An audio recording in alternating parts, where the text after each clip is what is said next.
për shkak se ne sapunin nuk dim ta dallojmë dhe djathin po ashtu, mendojmë sikur çdo gjë që na servir një ambasador është e ardhur nga administrata e presidentit Biden, Trump, Clinton e me radhë. Por jo, nuk është kështu. Prandaj unë them që kjo që unë sapo citova, që s'është pothuajse nga askush, nuk ekziston të thot dikush këtë gjë, sepse nuk don të thot sepse prish raportet me amerikanët. Avokat, me që jemi tek raportet me amerikanët, se janë dhe këto vizat mes tani, pat njoftimin e fundit të ambasadës. Po të thash ty një rast tjetër edhe besoj se qytetarët nuk e mbajnë mirë mend se 3 ditë zjat ajo ataje e tyre pa lajmi, kështu gjërash me radhë. Po ma thatë në bisedën e fundit që jam i bindur që ka edhe politikanë të cilët nuk kanë mundësi më të udhtojnë drejt Shteteve të Bashkuara të Amerikës. Po duhet ta provojnë që pra në rast se kanë vizën në pasaport, kjo e vizave të kthehen. Kështu është edhe për qytetarët shqiptar. Mund ta kesh vizën, ta kesh shkelur apo mund të kesh bërë ndonjë veprim. Edhe por ajo mesazh nuk ishte. Po dëgjoj. Ai mesazh nuk ishte për qytetarët shqiptar. Sepse ai i cili ka shku në Amerikë nuk të vjen më kurrë mbrapsht. Mesazhi për kë ishte? Ai është mesazh për politikën shqiptare, që kush do të shkojë në Shtetet e Bashkuara të Amerikës, të ketë kujdes të rikonfirmoj marrjen ose më mirë të lejen e vizës dhe të shkojë në rast se lejohet futet. Në rast të kundërt, ai kthehet mbrapsht ose nuk shkon. Mesazhi nuk është për qytetarët shqiptar, ata të cilët marrin viza, se ti kur do të shkosh të aplikosh, do të japin një formular, do të japin të dhënat dhe do të thojnë në fund fare kur ta marrësh, mos e shkel se do të kesh penalitete. Pa këtu nuk ka një rrezik për heqjen e vizave 10 vjeçare për këtë politikë.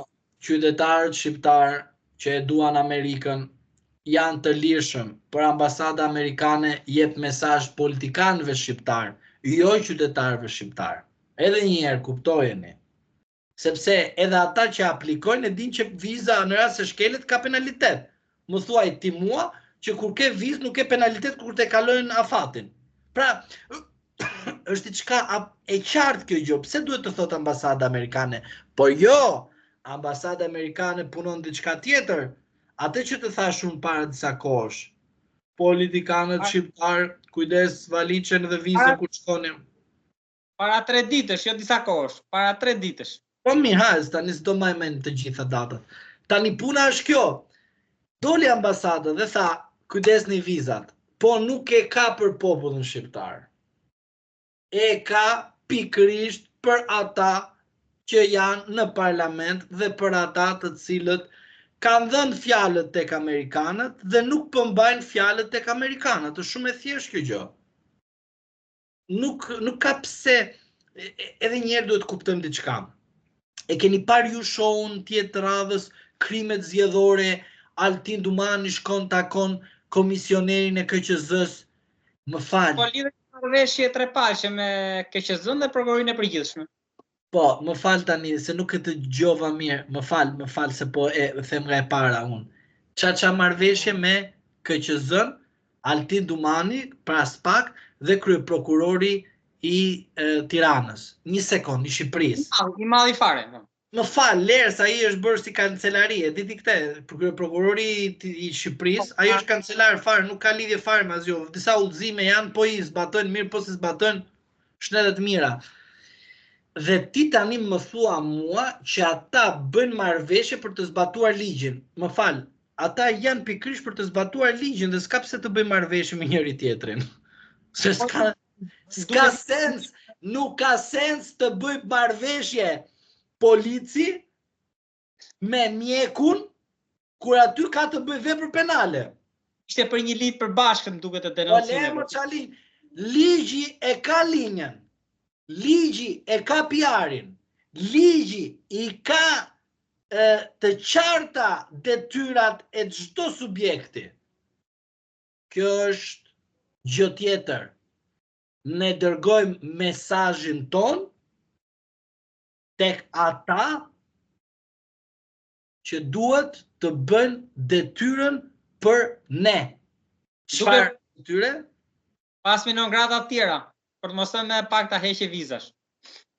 Prit, detyrën tonë që është një zgjatjen e mandateve të prokurorëve në prokurorinë e posaçme, Jemi në zgjedhje.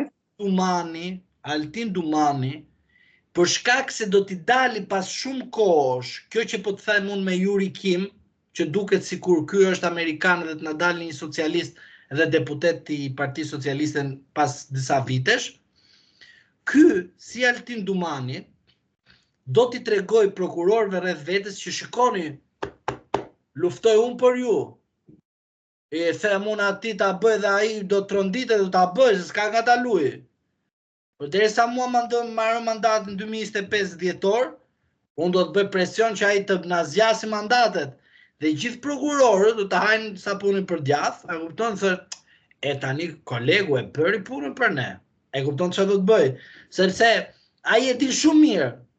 Dhe të gjithë këta prokurorët, dera se mandati është 9 vjeçar, ma e menti nga mua që 6 muaj para se të mbaroj mandati, kush do jetë kryeministri i këtij vendit, do t'i çojë një inspektor të Inspektoriatit të Lartë të Drejtësisë, cili do qoftë ai, do shkoj të jetoj aty të prokurorit Naim Dosi që janë shpallur disa njerëz të pafajshëm apo janë marrë masa koti sigurie, dhe ta çojë në KLP, edhe t'i fusi një kështu shkarkim nga detyra dhe pa gëzuar pensionin apo pa gëzuar transferimin në institucion tjetër. E kupton çfarë po kanoset, po ata s'po e kuptojnë. E nuk e kuptojnë, e di pse, se janë në pushtet absolut. Ata mendojnë se dalin sondazhe dhe i thojnë do ma sa bukur Spaku i mirë i fut të gjithë. Jo, Spaku po bën punën për të pastruar rrugën e Edi Ramës, sepse pikrisht ka nevojë nga Edi Rama momentalisht për zgjatjen e mandateve të prokurorëve. Pra është marrëveshje, është negociat, nuk është ajo që ju mendoni që merr fut burgaxhi brenda, hajde shtetet mira, edhe ul statistika apo ngres statistika. Jo, kjo është diçka tjetër, që arrestojmë Taun, Taulant Ballën që ka futur shenjestër Sali Berisha, të gjithë e kapi Spaku, e arrestoi. Po më falë, nuk arrestoj shokun e Gylsenit, arrestoj njeriu që Edi Rama e ka ministër.